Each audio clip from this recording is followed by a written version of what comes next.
Okay, good evening. My name is Rebecca. I'm with the Allegheny County Conservation District. Thanks for joining us for tonight's webinar, Source Water and Drinking Water Treatment with the Municipal Authority of Westmoreland County. This webinar is being recorded and it will be posted on our website for future views, along with a wealth of other recorded webinars. We will follow up with a message tomorrow containing a link to the recorded webinar and further resources on these topics. This webinar is part one of a three-part public water system series, and if you haven't already, we hope that you register for more and also spread the word to others. This series is meant to give you a look into the very important processes of sourcing drinking water, treating drinking water, and processing wastewater to provide you with an understanding of your part in improving and protecting water quality. You can find information and registration links through our Facebook page and ACCD website. Please feel free to type questions in the chat box and we will address them at the end of the presentation. And I'm pleased to introduce tonight's speaker, Laura Blood, the Source Water Supervisor for the Municipal Authority of Westmoreland County. Laura, thanks so much for being here, and I will stop my share screen and pass the baton over to you.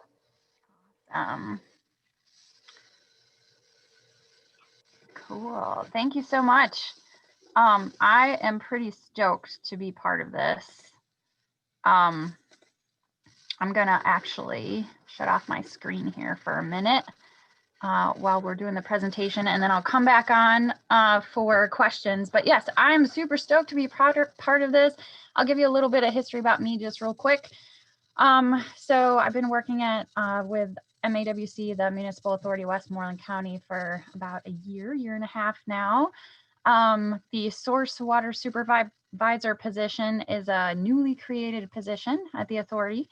And previous to that, I worked as a inspector and as a filter plant performance evaluator for the Safe Drinking Water Department of the Pennsylvania DEP. But I'm very stoked to tell you about drinking water, where it comes from, and how it gets there. So let's just go for it here. So the things I'm going to talk about, I'll talk very briefly, since this is, since we're in Allegheny County, this is awesomely hosted by the Allegheny County Conservation District. I was going to give you a couple stats about the water treatment plants that are in Allegheny County. And then we'll talk about what a water treatment plant looks like. I'm pretty heavy on pictures in my presentations. There's some words at the second part of it, but more heavy on pictures. So I want to show you what it looks like. And then talk about how water treatment plant works. What are the different processes involved in water treatment? And then we'll take a little bit of, then we'll go into kind of the challenges. Oh, sorry, how does the water get there, just the water cycle. Then some of the challenges we'll talk about, and then we'll take a little bit of a break for questions, because that'll be the first part, is talking about drinking water. And then before we head into the source water protection portion, and we'll take kind of a broader approach, talk about the One Water approach, give you some great links to where you can find out more about your specific water treatment plants, and then talk a little bit about, at the end, kind of some things you can do to help out with source water protection. So Allegheny County has 69, at least according to the data that I looked at recently, 69 total public drinking water systems. Now that's public water systems are divided into groups based on the people that they serve and what types of people they serve. So if it's a big system that's serving kind of a residential population, those are community water systems. And then they're also divided into other smaller systems. And then there's also, they're kind of divided by where their water comes from. So does it come from surface waters, so things like reservoirs and streams, or does the water come from wells? And there are about 49 surface water systems in Allegheny County and about 29 groundwater systems. And there's about 2 million people that those systems serve, and 96% of people get their water from surface water, and about 4% get their water from groundwater. Groundwater systems tend to be a little bit smaller, and they also tend to serve fewer people. So that's kind of the differences that you see in those numbers. So what's a water system look like? I wanted to give you all kinds of pictures of some of the things you might see. So, you know, when you think of a water system, you might think of wells. You might think of, if you guys are familiar with Pittsburgh Water and Sewer, that kind of the big old building there. Think of pipes and valves and big pumps. The green pumps in the bottom left there, they're from the Pennsylvania American Aldrich plant. And then also water systems, especially larger systems, they're very automated. So they're usually controlled by automated systems. So there's a whole slew of sensors and actuating valves. So there's sensors which, for instance, at a certain pressure tell a valve to open or close, and all of those pieces that tell that kind of help to operate a plant, that, you know, tell the operator if a valve is open or closed, are viewed through a computer screen usually. And on the picture of the guy in front of the computer screen, you can see there's often graphics which are telling the operator, are the pumps off, are they on, how much water is going through the water treatment plant, and the operator can make adjustments either through the computer screen or manually to try to control kind of what's going on through the water treatment plant. So it's a very technical kind of automated process. And I encourage you, if you get the option, especially once we get past COVID here, to introduce yourself to a water system operator and see if you can't take a tour of your system to kind of see what all these pieces look like. So here's in general how a surface water treatment works. So you start with a raw water on the left, and that can come from reservoirs or streams. Typically you add a chemical called a coagulant, and that coagulant binds to all the dirt particles in the water. And you get something called flocculation, where the coagulant and the particles bind together and form something called floc. And what that does is that helps to make those particles heavier, typically, so that they sink, or they and then they go through a process called sedimentation. So it's all the sediment kind of settles out, and then the water that's on top, you know, the sludge in the bottom gets removed, and the water that's on top flows to typically a filter. And there's many different types of filtration, but typically you'll go through several different layers of what's called media. Typically a rapid sand filter has a carbon and a sand and maybe a granite layer. It flows through all that different media, and that's to filter out particles. Additionally, it's also, some of the particles will adsorb, or they'll stick to that media, and that will also help to filter and clean the water. And then after that process, you have the disinfection process, and there are many different ways water is disinfected, but typically chlorine is used. You might hear chloramines or ultraviolet, and we'll talk about those in a little bit. So after the water is disinfected, then you have clean disinfected water that goes into storage, typically tanks, and then it goes into a series of pipes, and then eventually to your tap. And we'll talk about each of these stages in more detail and kind of give you more information about how each of those processes works and what that looks like. So talking about coagulation, you have untreated water, which has impurities and kind of dirt particles, and you can see that in these red particles. And we add a coagulant. It's usually something called polyaluminum chloride. And these coagulant adsorbs onto those particles. And there's a lot of chemistry involved. And what it is it reduces, typically dirt has a negative charge, and the coagulant binds to it and helps it to sink. And you have kind of the flocks are formed and then go to a flocculation tank. And you can kind of see the process of water treatment in the beakers here in the middle of the screen. The beaker on the left is water that has a little bit of coagulant in it. And then as you can see, the particles start to flocculate, which means they start to bind together, and then they get heavy and settle kind of to the bottom. And then at the beaker to the right, you have your clean water. And on the bottom of the screen, this process is very monitored. And we have a couple different ways that we try to monitor this process. The most common is with turbidity. So turbidity tells us a little bit about, how clear that water is. And measuring the levels of turbidity helps us understand how well our treatment process is doing. So we monitor that everywhere in a water treatment plant. And I'll show you that in more detail a little bit later. There's also, you can also measure particles. We do that a little bit later in the process as well. And we also can measure the charge on the particles. And that tells us a little bit about the coagulation process too.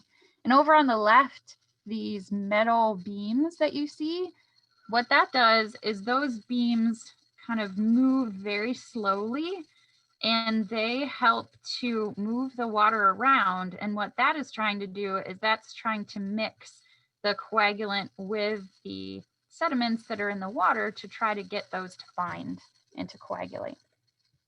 So there's a lot of different ways this is done. This one is this is showing you around what's called a clarifier. And a clarifier works a little bit differently. The water comes in from this green pipe in the bottom of the diagram. It flows up to this impeller. This impeller is a flocculator. So it's moving slowly, trying to mix those coagulant and dirt particles.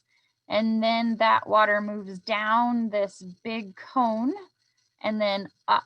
And what that does is it just helps the water, all that dirt particles to settle to the bottom. And then the clean water travels to the top, and then it overflows to the next stage of the process.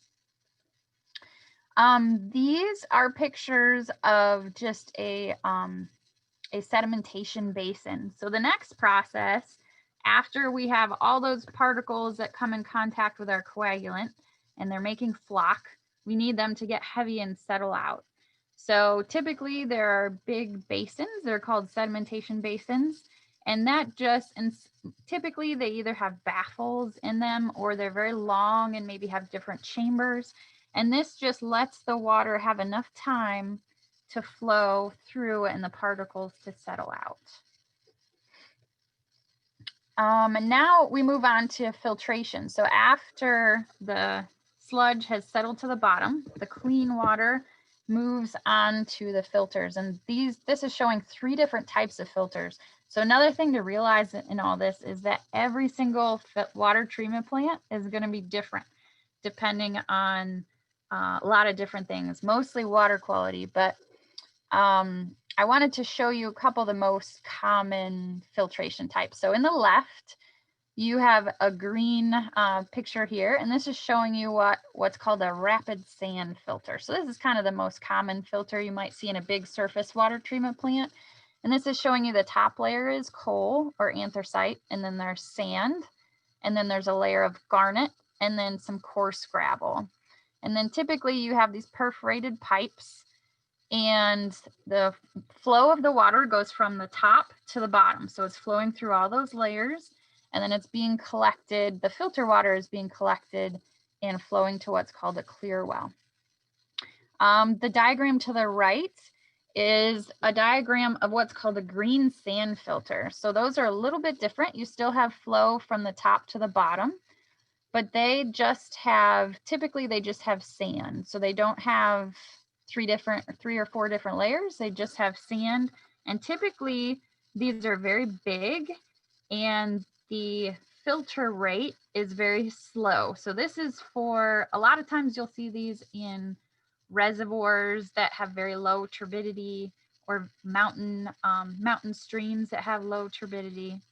And what happens is this low flow forms what's called a Schmutzdecke, which is a word that means It develops kind of a film of biological critters who help to biologically filter out that water. So similar to what you might get in your aquarium, they have biological filters in aquariums too, and they also help to filter that water before it goes through sand.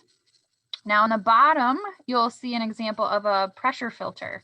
Now pressure filter is the same sort of idea. You have raw water that comes in the side and you have a layer of sand and then some nozzles in the bottom. And this is same sort of idea. You're putting water through some sort of media, but this is under pressure. These tend to be smaller systems.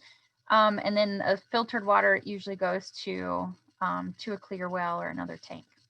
So after filter, this is another type of filtration that I want to mention. It's membranes that you might see. This is a big picture of what a membrane filter looks like. So the idea here is that you have all these impurities and particles, and you are trying to push them through a membrane that's slightly porous, but the particles, the pores are so small that it doesn't allow these impurities and particles to get through. So we have a lower contaminant concentration on the other side. And this is happening at every single little membrane. And imagine these membranes can be a little bit thicker than your hair. So if you take a strand, you know, of a couple hairs, that's how big these membranes are. And you can see on the lower left picture, all of these hundreds of membranes are glued together here in a unit. And then several of these units are strung together in a group. And these membranes work a little bit differently. Sometimes you can have flow inside to outside or outside to inside, but it's another type of filtration that's used. So these are some other pictures of what filters look like. So North Fayette Municipal Authority in Fayette County, they were generous enough to give me a picture. This is their rapid sand filter on the left, the upper left here. And you can see these troughs at the top are where that clean water, is where the dirty water is collected when they do a backwash. So what these troughs do is when you clean a filter, and I'll show you a process of this in a little bit later, is since typically the water flows from top to bottom. So all these particles are getting lodged in the media. So how do you clean it?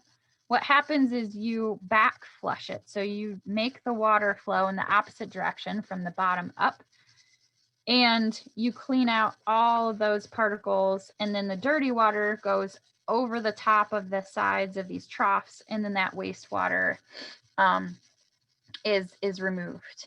So that is a very regulated process that we watch very closely. That's something that I did as a filter plant performance operator, is watch that backwash process very carefully.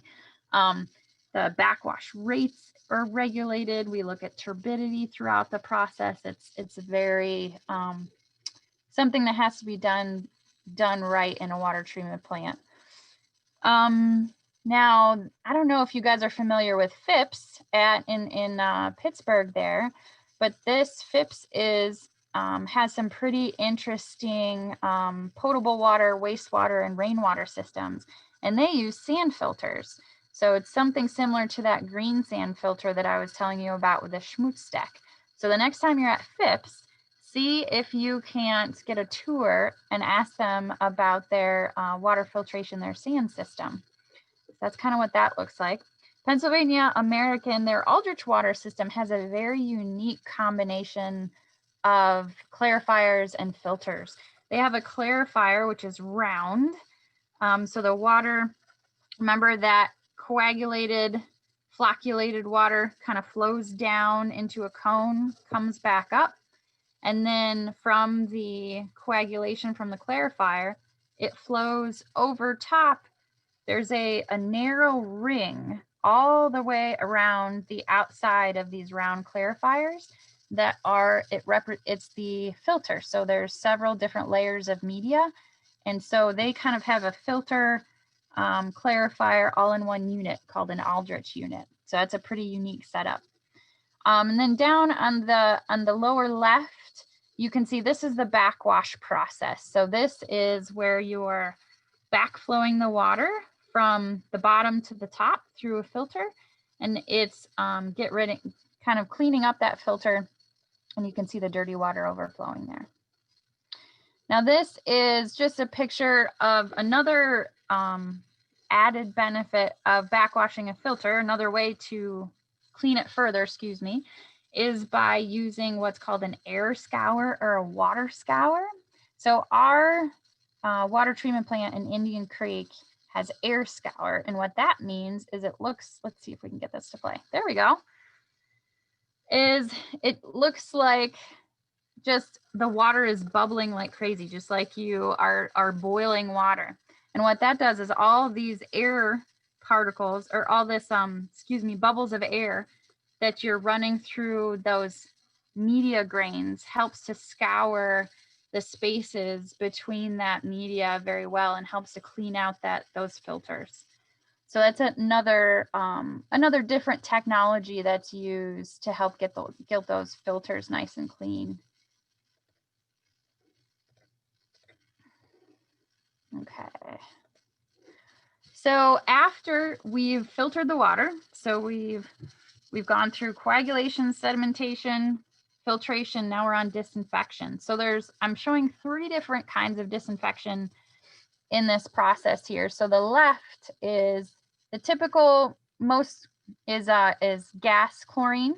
So typically you'll have these big tanks that will have gas chlorine, and you're using a regulator in order to feed that into the water line. And then with chloramines, you might hear about chloramination or chloramines. So that's another type of disinfectant that's commonly used. And what happens is after the filtration process here, you might have chlorine added. So gas chlorine is added before it hits a clear well. And typically at the end of a clear well, you'll be adding ammonia. And the combination of that chlorine and ammonia makes chloramine, which is a type of disinfectant which has a long, has a residual that travels pretty far in a distribution system. And so a lot of water systems use it because it tends to help with disinfection byproducts. So that's kind of one of the reasons why some water systems switch to chloramination. On the bottom picture, you'll see what's called an ultraviolet unit or a UV unit. That's another way to disinfect water. They're very good. There's all different types of UV units. The one thing to keep in mind about UV is they don't hold a residual through your distribution system. So for instance, one of the reasons why if you're a big system which has a lot of area to cover, you have a big distribution system, typically the systems will choose to use chlorine or chloramination over UV, and maybe use UV as kind of in addition to chlorine or chloramines. Depending on the size, a lot of smaller systems will use UV as well. So this is what also all of those systems look like in the plant. So you can see on the top left, this is Pennsylvania American. This is their Aldrich water treatment plant. You can see what an ammonia hydroxide tank looks like. So it's a whole series of pipes and valves and chemical holding tanks there. It's kind of what you're seeing. Looks kind of confusing, I understand. And then down on the lower left from Mount Pelier, Ohio, you can see gas chlorine tanks. And these blue boxes and gray boxes on the top, those are regulators. So that regulates how much chlorine is fed into the system. So we can get very precise and we can say, okay, we only want to feed, 1 pound of gas per day at 1 part per million feed rate. And we can change that with using kind of these regulators and these sensors. Now on the bottom right, these are chlorine feeders. They're feeding chlorine pellets. So there's liquid chlorine, but there's also solid chlorine. And think about it, a lot of people use these in pools or in spas. You can buy them to kind of put in your hot tub at your home to disinfect your hot tub. They're sometimes referred to as pucks. These are feeders for those pucks. So that's another way to feed a disinfectant. And in the upper right, you'll see what a smaller kind of UV unit system looks like. They usually have a sediment filter in front of them and then a UV system. Just a UV light. These typically have a quartz sleeve and a bulb for your UV unit. All right, and then we get to distribution. So after the water has been coagulated and filtered and disinfected, it goes to a clear well. It's pumped out of a clear well with what's called a high service pump here. That just means it's high pressure. Usually it pumps it up to a water storage tank, and then out of the storage tank is usually what's fed, what's feeding our main transmission water mains. And then off of those water mains, we have service lines, and the service lines are what feeds your homes and the businesses. There's also hydrants that you can see, and we have valves to separate different section of mains. And we also may have booster pumps. So if there are houses at the top of hills and we need to boost water up to them, we'll have a booster pump. And then we also have main lines to sell water to other treatment plants as well. So this is what you might see. This is kind of the most visible part of a water treatment plant is our storage tank. So Pennsylvania American Water, you might have seen those. And then there's different types of tanks. There's elevated tanks, there's cement tanks and glass tanks. And in the upper left there, that's a picture of what Pittsburgh Water and Sewer's high service pumps looks like. So these are the pumps that are taking that clean disinfected water and feeding it up into these tanks, which then feeds a water main and then to your taps. So just to give you a quick review of all of that, don't worry, I'm not going to quiz you or anything at the end.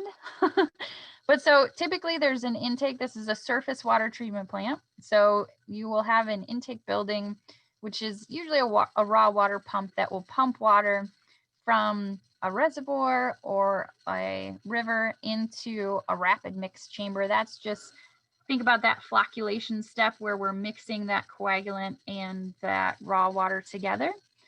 And then it usually goes into some sort of sedimentation chamber. So they attach to form flocks, they're falling out, and then they flow into the filter. Usually it's sand or some sort of combination of sand and gravel and carbon filters. And then it flows into, it flows into what's called the clear well. Oftentimes this picture of a clear well is baffled. So it has a lot of different segments to it. And that really helps the water to have more time with the disinfectant to ensure that we have the right level of disinfection. And then it's pumped with usually high service pumps up to a water tank and then out to what we call a distribution system and then to your house. And just as a quick review, this is kind of a very detailed picture of what the McKeesport water treatment plant looks like. So if you live near McKeesport, this is what's happening. So you have an intake. We get at McKeesport, we're getting the water from the Youghiogheny River. It flows through 3 pumps into a water line, and then we feed a little bit of gas chlorine and coagulant, which is Delpac. It goes through a couple of mixers. This is to really make sure that we're getting good mixing of those coagulants, particles, and the dirt particles. Again, we're monitoring the water when it comes out of there because we want to make sure that that process is working well. Then it goes to our flocculators and our sedimentation basins. And again, in the green, we have some places that we're taking samples and we're monitoring at each of these processes to make sure that our treatment is working the way it should. From there, it flows to our filters. And again, we have some other sample locations where we're measuring turbidity and chlorine. At each of these filters, we're also measuring turbidity and particle counts. And then from the filters, it filters down into a clear well area that is baffled.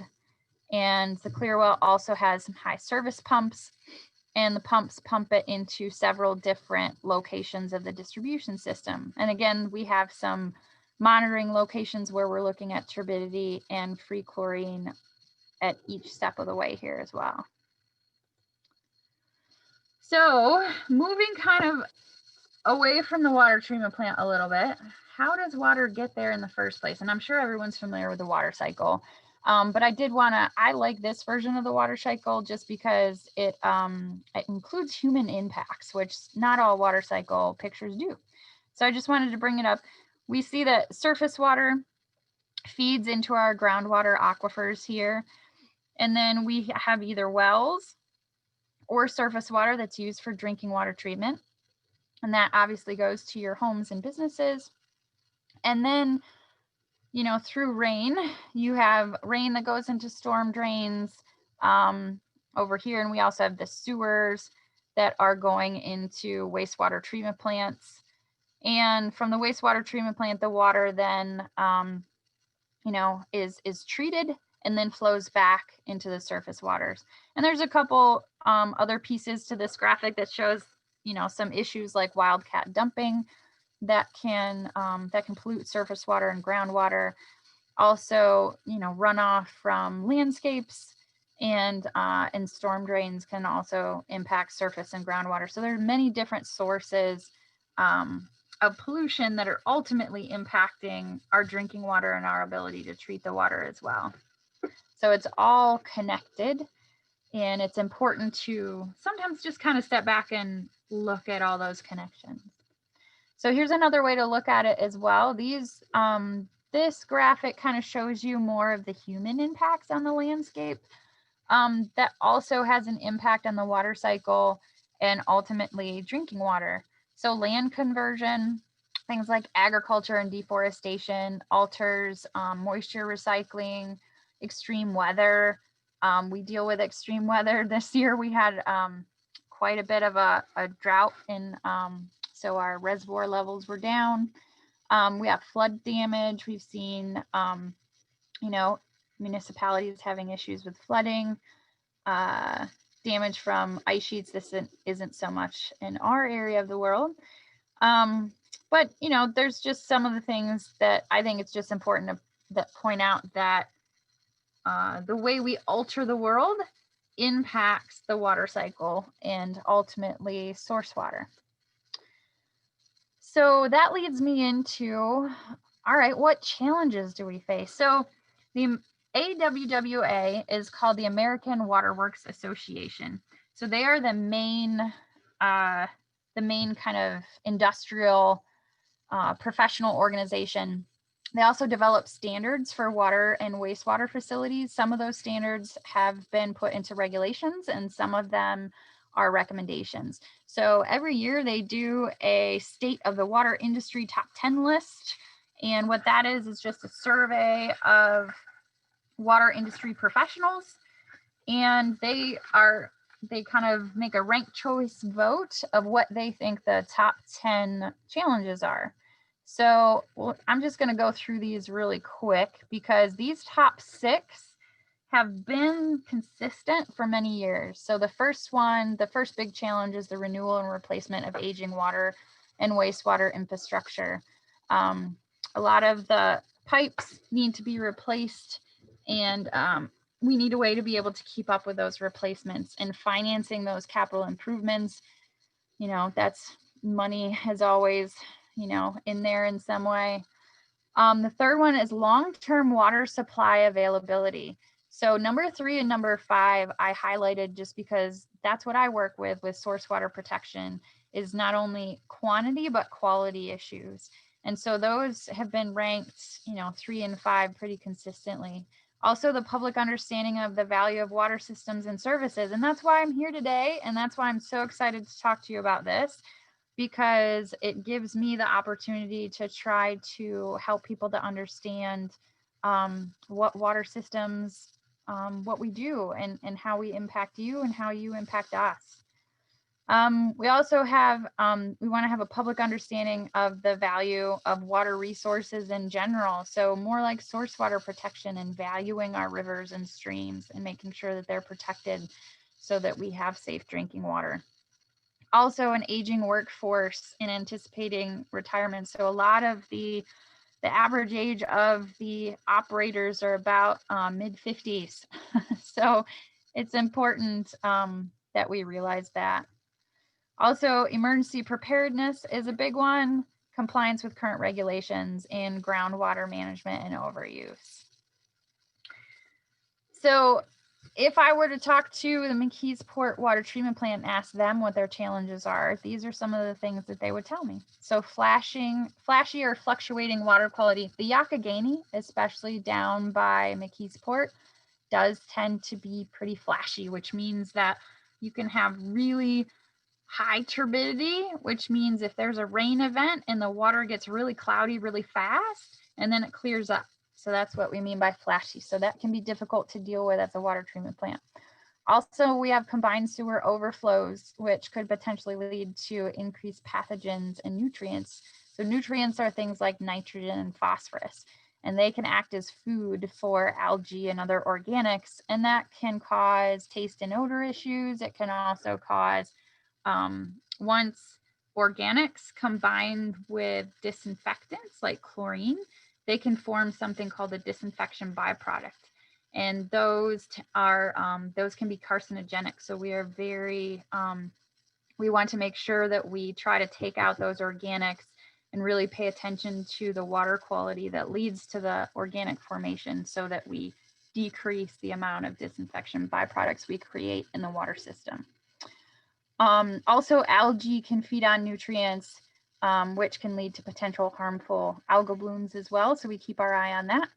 And also just unknown and unregulated contaminants of concern. So things that are just being now understood through science that may have health effects that maybe don't have a standard set, is understanding what's kind of coming down the pipeline and understanding how those are going to impact us and how we need to treat the water to make sure that we can treat for those contaminants.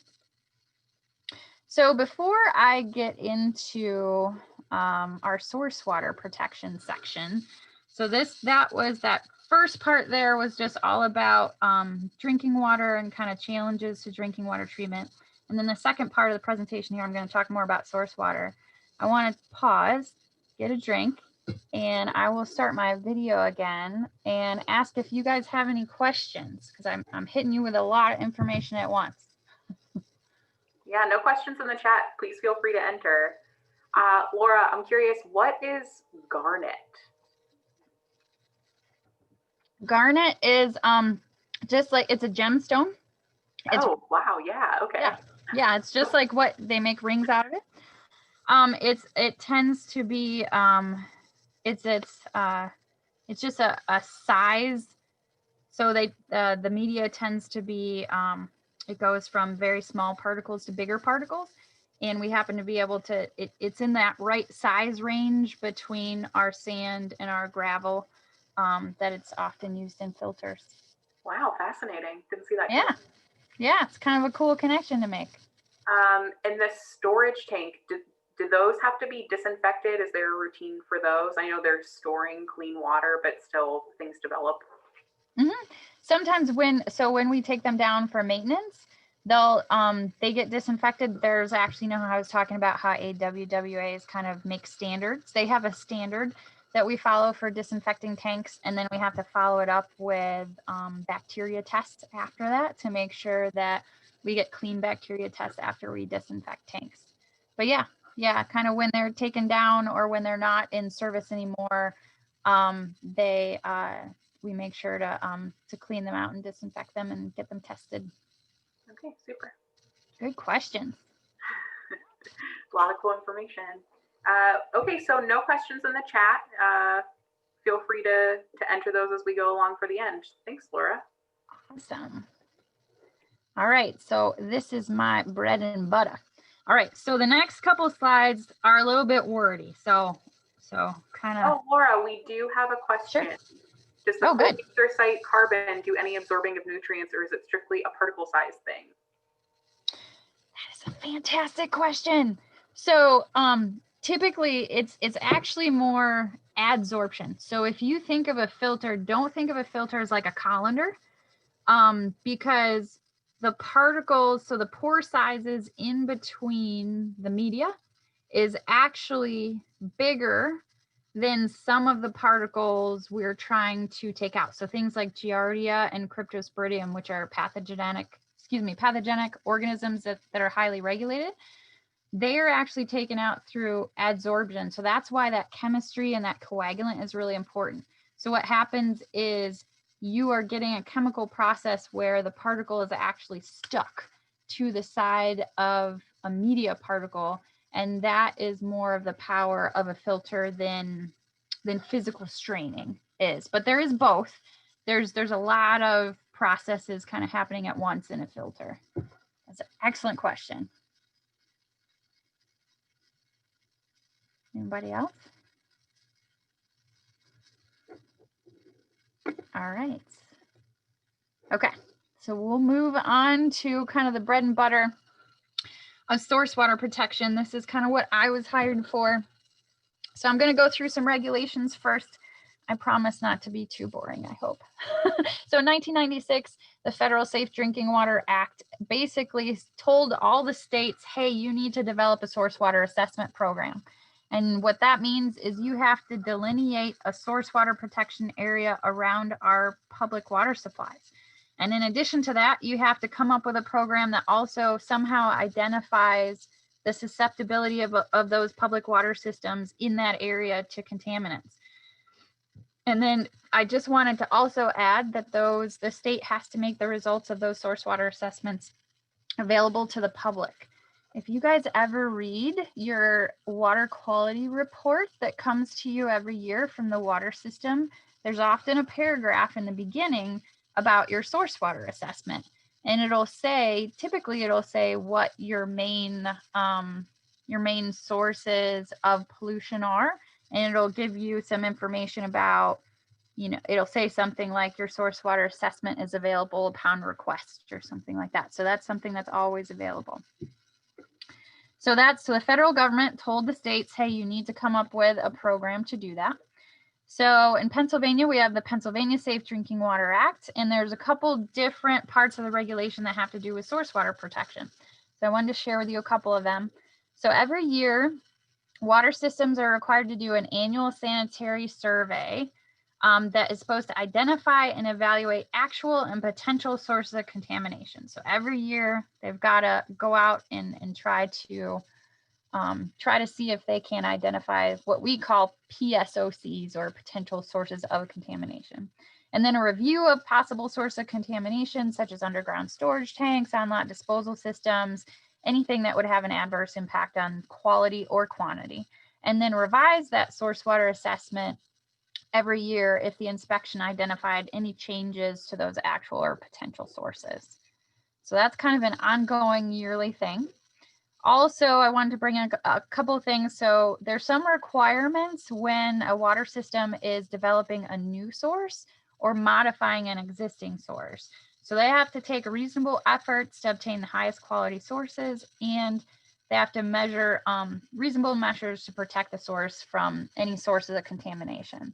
Now there's some more specific requirements for community water system wells that have more to do with a zone or a zone 1 wellhead protection area. Now, typically that's a radius around a well from 100 to 400 feet, depending on the characteristics of that well and how it's pumped and the aquifer characteristics.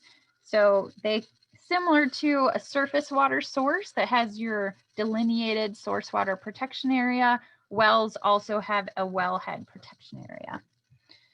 They also have to discontinue the storage, use, or disposal of any potential contaminants within that area. And they have to eliminate the storage of liquid fossil fuels, except for providing auxiliary power. And also, if you do have fossil fuels, you're supposed to have them within a pump house or a lock structure and have a secondary containment, just in case you do have fossil fuels that you're using for things like generators, that you make sure that they're in a structure that's going to contain that liquid in case there were a rupture or tank or leak that's going to keep it away from the drinking water well. Also, you have to make sure if you install or replace a source that you meet all those conditions as well. Also, I just wanted to bring this up because this happened to me when I was an inspector. One of my systems in a consecutive 2-year period experienced 2 or more outages that have to do with water quantity sources. So if we get things like drought in 2 years, water systems have to investigate and develop additional sources. So there's also, I wanted to bring up a couple, there are probably more than this, but I wanted to bring up a couple other connections to other regulations. So the Clean Water Act is specifically chapter 93.3 on protected water uses, has a specific water use for potable water supplies. So it's just important to notice that the Clean Water Act also identifies potable water as important and needing a protection. And then also the regulations, this is Title 49, 195.6, identifies something called an unusually sensitive area. And that means a drinking water ecological resource that's unusually sensitive to environmental damage from a hazardous liquid pipeline release. So this regulation has to do with pipelines. So it's just important to understand that source waters and public water supplies are designated in other regulations as sensitive areas, as well they should be. So I just wanted to give you kind of an idea of what a source water protection area looks like and kind of how we go about looking at potential sources of contamination. So this is a map that we're sort of workshopping.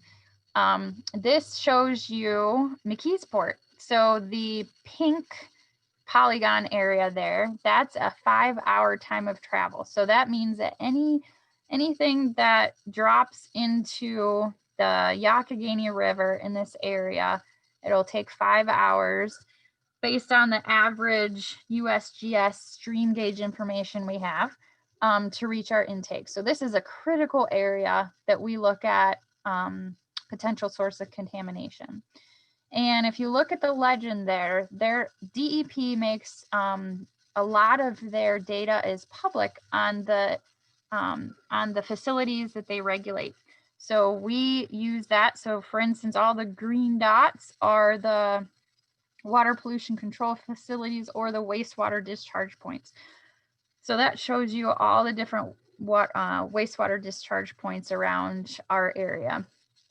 And there's all kinds of other regulated facilities on there too, but that just kind of shows you the area that we work in. The blue is our 25-hour time of travel, and that will take us right to the border of West Virginia here.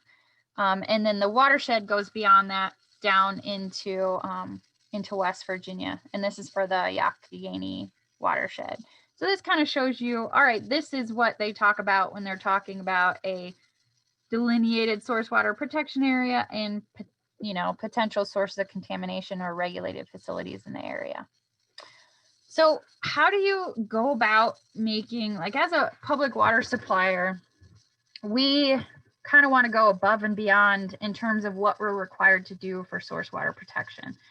And one of the resources I used to come up with a plan is from the American Water Works. There's a source water protection operational guide. Now this goes above and beyond the regulations, but it's a kind of a process which is very similar to any other sort of watershed planning strategic process. It involves creating a vision statement and getting a lot of stakeholders involved, because what we do with our drinking water impacts so many other people.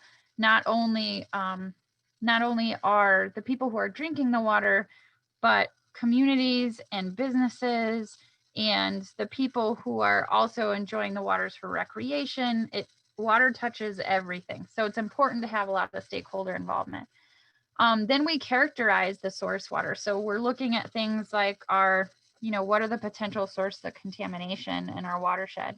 We develop some goals and then an action plan. So how are we going to achieve those goals? What actions are we going to take?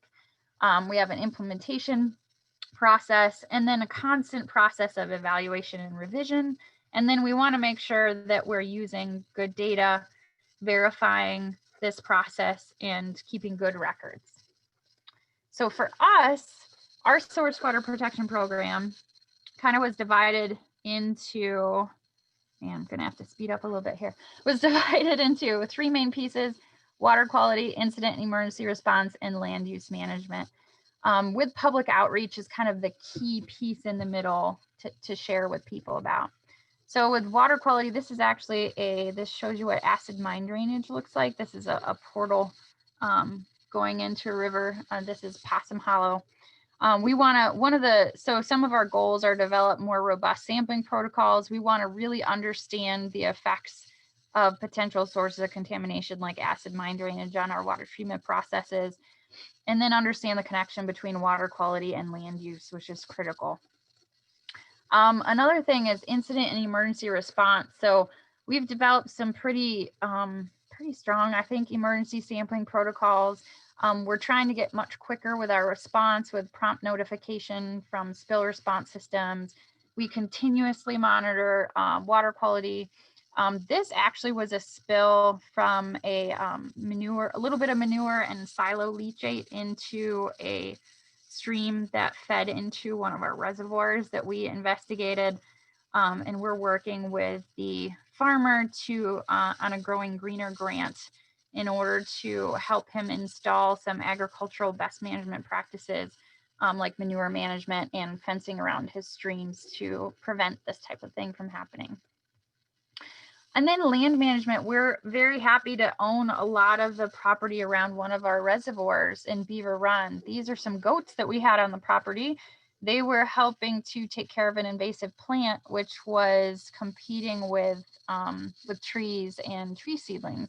And we had a goal of improving forest cover and managing those invasive plants. So the little goats kind of helped us out with that.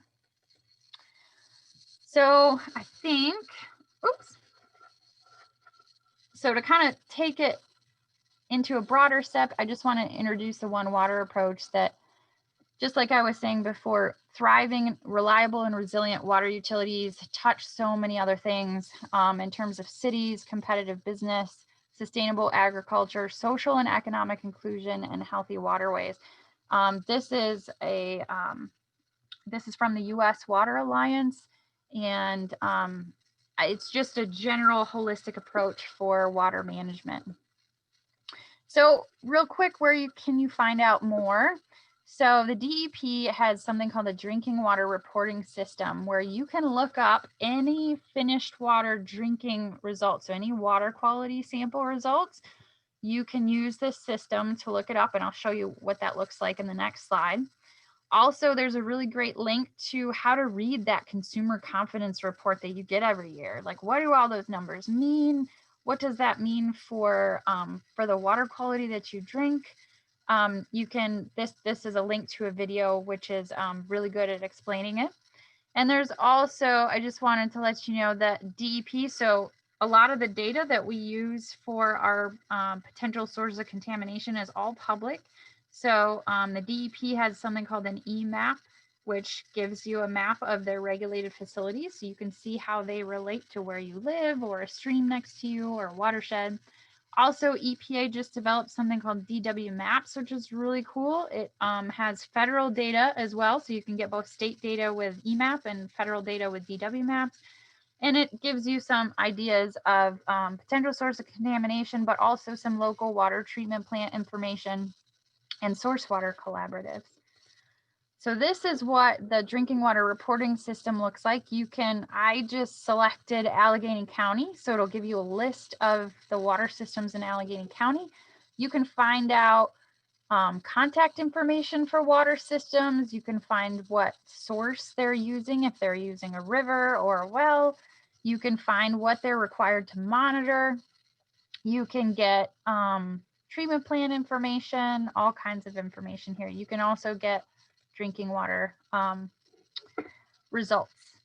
Also, this bottom is the EPA drinking water mapping application. This is DW Map, so you can find information about your local water provider, potential source of contamination, polluted waterways, and projects in your area. And then this map up here is DEP's EMAP. And this kind of just shows you what I have on the screen there, I think is just some mining boundaries. So you can use that to find areas around the state that you might be interested in that the DEP regulates. So a couple of things that you can do to help with drinking water protection is you can join the Penn State Extension Master Water Stewards Program. The picture on the right is a few people who helped me with our Youghiogheny water quality sampling. And a few of them were from Penn State Extension Master Watershed Steward Program.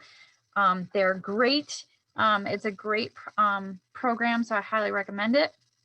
Also, try to participate in your utility source water protection committee. Typically they have committees that meet yearly or more often, and you can call up your utility and say, hey, do you have an active source water protection committee? I'd like to participate and learn more. You can join your local watershed association. There's doing a lot of great work to try to help protect the watersheds in the area. And then participate in household hazardous waste collection. Make sure you dispose of your pharmaceuticals properly and try to limit pesticide use. And I'm sure that in the final presentation that the Conservation District will also go into more details about some of these things as well. So I'm excited to learn more about that. So yeah, so we have come to the end. I've taken up 100% of, of my time here.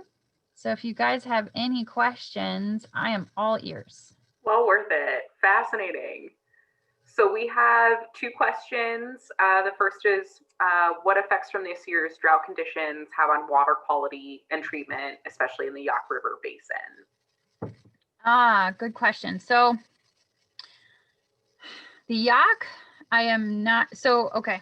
So one of the things that happens in the Yaak River, at least with ours, is when you don't have as much water, it tends to concentrate, what's already in the water.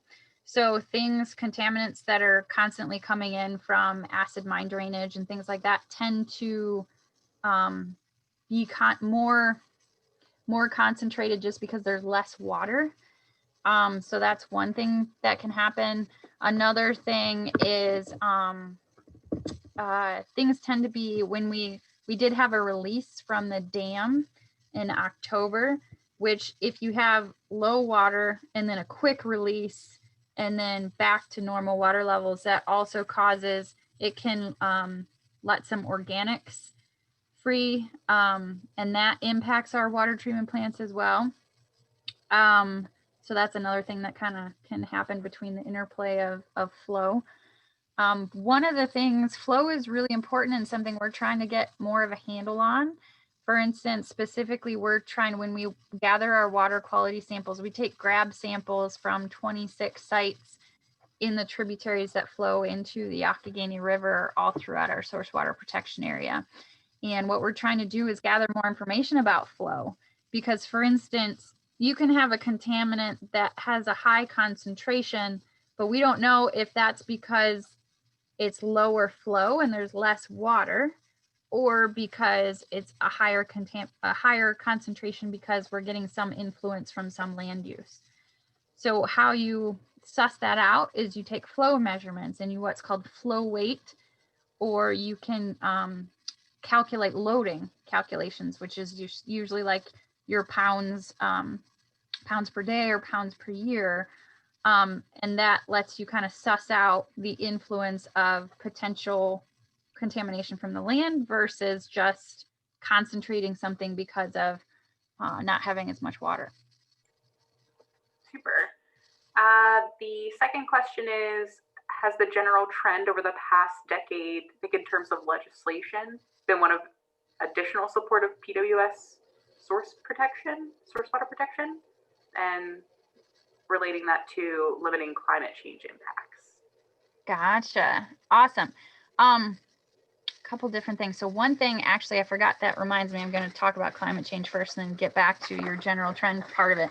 So the remember that AWWA top 10 list that I gave you?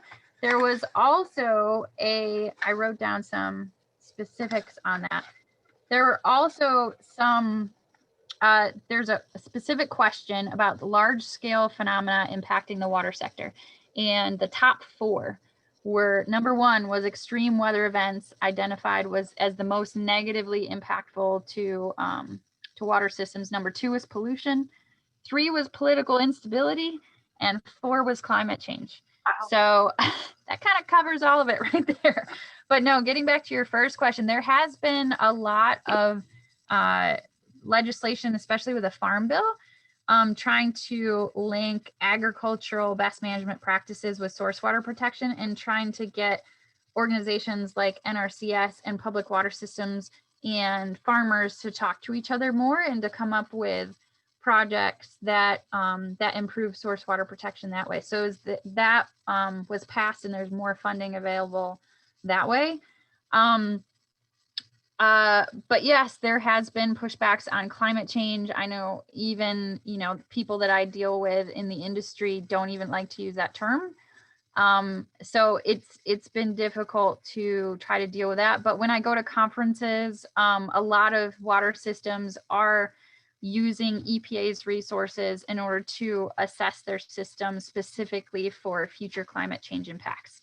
And there are things like we assess like reservoir elevations. I just did a reservoir elevation report over the last, I think from 1952 was when we built it, and compared it to some of the things that we were seeing in the national climate change reports to try to see if there were any correlations there. Okay, last call for questions for Laura before we wrap it up. I'll be sure to include all of the links that you referenced in your PowerPoint presentation tomorrow. And yeah, thank you. Thanks to everybody for taking their time out, and thank you to Laura for sharing her expertise with us. Yeah, thank you. No problem. Feel free to reach out. Yeah, my information is right there. I love talking about this stuff, and I'm very excited to be able to share what water treatment plants do. So if you guys have any ideas how we can collaborate, coordinate, and try to improve source water protection, I'm all ears. So feel free. Awesome. If you haven't already, we hope to see you next week with Doug Jackson and Alcosan. Take care, everybody. Thanks.